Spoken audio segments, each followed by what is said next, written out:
walk us through your decision? What went into your decision to come back? I guess I already had an idea around January 10th on what I was gonna do. I'll say January 10th. No, not really January 10th. I guess my birthday is January 5th, and I kind of just made a decision from there. Talked to my parents, see how they felt. Talked to my brothers, see how they felt, and I just called it. And what swayed it in the end? Just helping these guys out. I feel like I can maximize myself and this team. Hey, Dre'Mont, now that you're coming back, there's not a lot of ends on this team. And I was wondering how that impacts your role. Do you expect that you could play outside? And are you excited for the opportunity to potentially showcase the pass rushing skills that you were recruited for, you know? I think the talent we have right here is really, really, really good. So I think it's too early to even say what's going to happen right now. But you're really good at that, right? You're really good at what? Pass rush? I think I am. I think I am. I don't know. Guys like Taekwon and Jalen and Sam leaving, how much do you feel like now like you can step up and really be a leader for this defensive line? Oh yeah, I mean, because I've been playing with those guys for 2 years. So I've been the younger guy for 2 years. So with them being here has helped me a lot because I can take on where they left off. You know, I've learned a lot from them. I mean, they kind of help me guide. They're going to help me guide these guys as they're gone still. You know, we still keep in contact. When you were thinking about all the reasons to whether or not you were going to go or stay, how much of a factor was, I guess, the potential that you'd be on the field more? You'd be on for like third down, rushman, all that kind of stuff, and then be able to showcase some more of your skill set? Personally, that was a huge push. I mean, because I don't know what would happen if I didn't take that into mind. But at the end of the day, it's not all about me. So I gotta think past myself and just think about the guys that are here. And just like, if I'm not out there still, man, I gotta just deal with it and just push those guys to be better. What did Coach Johnson tell you about 2018 and your role? Nothing. It's super early, so nothing has really been talked about for next season. It's been kind of just getting guys motivated for these workouts. So I talked to a draft analyst about a month ago who said that if you went out this year, you'd probably be, fairly high draft pick. But if you put in the work and had the kind of year he thought you could have, you could be a top 10 overall pick in 2019. How much did the draft, that idea that you could really raise your draft stock, enter into your decision? I mean, that's also a big factor for me to stay in. I think it's just to enhance myself and just then enhance my stock. I mean, selfishly, that's how I feel about that. Some of your teammates have said that, you've been good, but they think there's a part of you that we haven't seen yet, that maybe we've only seen in practice. Do you feel that? Do you feel like there's a part of Dre'Mont Jones that people are going to see this year that maybe they hadn't seen last year? I don't want to say that. I don't. You want to be under the radar a little bit? Yeah. I mean, I guess it's been like that since high school. I mean, high school I was known as the kid from nowhere, and I've kind of flown under the radar here, and I've made my way to being, I guess, a draft choice or a top draft pick. So, I mean, being on the radar is pretty cool for me. I mean, I don't care.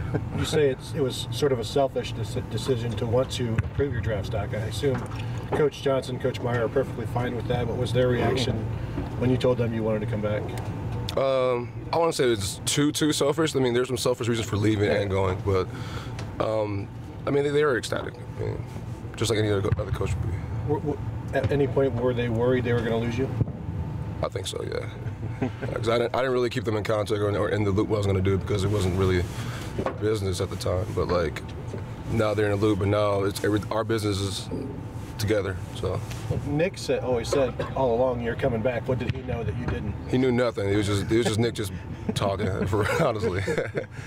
You guys lost so much on the defensive line, particularly the ends. I get the sense from Nick, and I want to get your take on what this defensive line will be next year. I think this D line can be just as good. I mean, we get the new D in, get him in the mix, and hopefully he can catch up. I mean, he definitely will catch up no matter what happens. But we got Chase and Coop. I mean, they're fine, so I don't expect anything less out of them. Dre'Mont, people started talking about you in the NFL after your redshirt freshman season kind of broke out a little bit. Looking back, how did the 2017 season stand up to your expectations? I know you had to miss some games because of your cut on your leg. Just overall, how did you come out of last year? Did you feel like you accomplished what you wanted to accomplish, I guess? I'm not gonna say I accomplished everything because I wouldn't have came back. If I felt like I would have accomplished everything, I would have gone. But I don't know. It's kind of hard to say. It was just 2017 was a crazy season for me from my injury. So I mean, and the passing of my grandmother also threw me off a little bit. So it's been a lot this past season, but I think I did pretty good. Is it difficult to keep the NFL out of your mind in your third year? Like going in, you know that this could be your last year. Do you think about it during the season? I think about it every day. Ever since it was first brought up to me, whether I say I don't want to talk about it right now, but it's still in my mind. I mean, it's hard not to pay attention to that. I'm not sure we've talked to you since the injury. What happened and how scary was that? It was just like normal after practice shenanigans with a couple of my teammates. I'm not going to snitch them out. I'm going to be a snitch. But I don't know, you're just messing around and just like, I kind of got too close to one of the things in the locker room and it just scraped my leg. One of the lockers in the locker room. The door in the locker room? Yeah, I got too close to it and scraped my leg.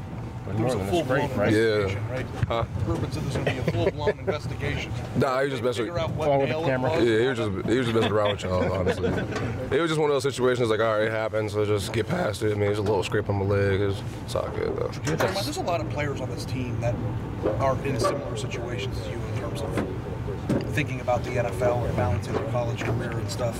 And every time we ask them, where are you guys? I haven't thought about it. Mm-hmm. It's impossible not to think about it, right?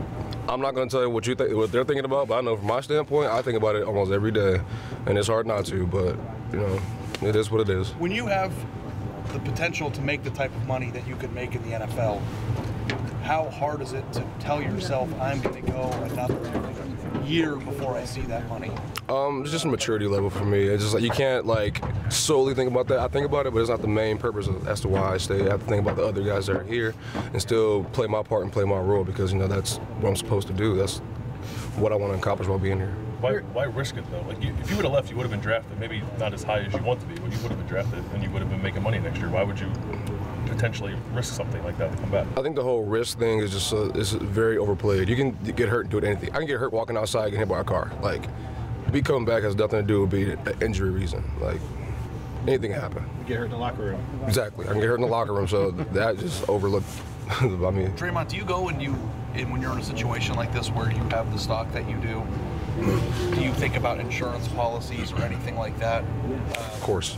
And can you tell me about what's the process of a player when you think about those insurance policies? How do you go about finding them? Who helps you with it? Who pays the premium? What is the process of that? Well, I'm actually just getting started into that process, but I just know I'm talking to Coach Jay about it. He's gonna help me out with it, but I just know I have to protect myself. So. There's a lot of defensive tackles on this team. Mm-hmm. Some good young guys behind you. What do you see behind you? Who do you expect to help out this year? I expect to help out all of them. I mean, then again, it's just early. I don't know how some of the new guys are. I mean, we've only got a little bit of taste of Malik, so in high school, he's only got a taste, so I just got to help them all out. With Malik, you redshirted. You had to deal with injury. He's had to do the same thing. I mean, have you talked to him about patience and, your time will come, sort of those things? Of course. I mean, everyone's time is going to come. I mean, he's fully confident in himself, and I'm fully confident in him, so I'm not worried about him in this process. How much are you looking forward to being in the Rushman package next year? I'm very excited about it. I mean, I would love to be out there in third down. I mean, I was a little anxious to be out there just thinking about it right now. I don't know. It's just, I can't wait. I mean, I know you're a good passer. I'm sure we hear that all the time. Yeah. To be taken out in those situations, how tough was that last year? I don't really want to speak on it. Just know I wanted to be out there. Okay. How close are you to getting your degree, and did that play a factor into coming back for another year? Yeah, that did too. I mean, depending on how I schedule my classes, I can graduate, I want to say, in the winter of this year. So, I mean, that is a very big factor. What are the biggest things you're working on here now this offseason as you try to put yourself in the best position to succeed in 2018? Just opening my chest and just letting myself go and just be all for the team. I mean, I want to improve myself in the weight room and on the field. So right now it's the weight room. One of the things that Nick Bosa was talking about was this could potentially be one of the best pass rushers just ever. What do you think it'll take to get to that point in 2018? I don't know. I do not know right now. I gotta really sit down and watch some film and just think about my abilities and just wait for spring ball to really see how I really graduate. When I really gradually get better. Do you think guys like Chase and Nick, with fewer defensive ends on the team, might benefit with more reps and be even more dangerous? Can you repeat that? Like guys like Nick and Chase, who with fewer defensive ends on the team, they'll probably play more snaps. Do you think benefit from that? Even though I know the theory is that play less, they'll be pressures later in the season, but just over the course of a game, like, will it help them to be on the field more? Will it help them be on the field more? Is that what you're saying? Yeah. Depending on how they work. I mean, I don't know exactly what they can do to better themselves. I mean, they're DNs. DNs and 3 techs are totally different things if you really think about it. But maybe you don't, maybe you don't know. But it's totally different things. So, whatever Coach Johnson's judgment is on those two, whatever happens, I don't know.